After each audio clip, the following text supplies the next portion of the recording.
Naggagandahan at naglalakihan namang mga float ibinida sa pagdiriwang ng Hamaka Festival sa Taytay, Rizal. Kumuha pa tayo ng mga karagdagang detalye dyan sa Star FM Manila.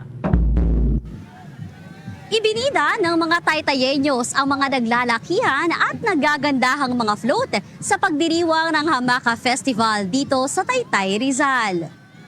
Itinampok nga sa Grand Parade ang makulay, mayamang kultura at ang ipinagmamalaking mga local textile ng Taytay, Rizal na sumasalubin sa munisipalidad bilang Garments Capital of the Philippines.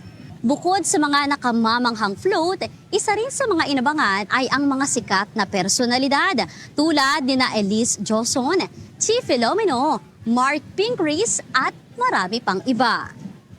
Nagbigay rin ng kasiyahan sa mga manonood ang baile sa kalye o street dancing.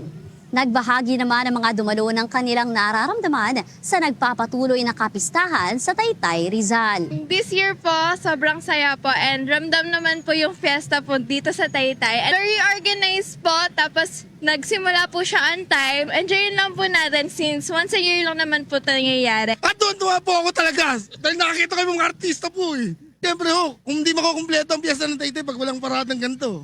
Ang saya po kasi po, first time ko pong makakita ng mga pong tao. Ang gaganda rin po ng mga kasuotan nila. Matatandaan na nagsimula ang Hamaka Festival noong ika-8 ng Pebrero at magtatapos naman ito sa ika-22 ng Pebrero, kung saan ipagdiriwang din ang ika-81st na Liberation Day ng munisipalidad na gaganapin naman sa Veterans Park.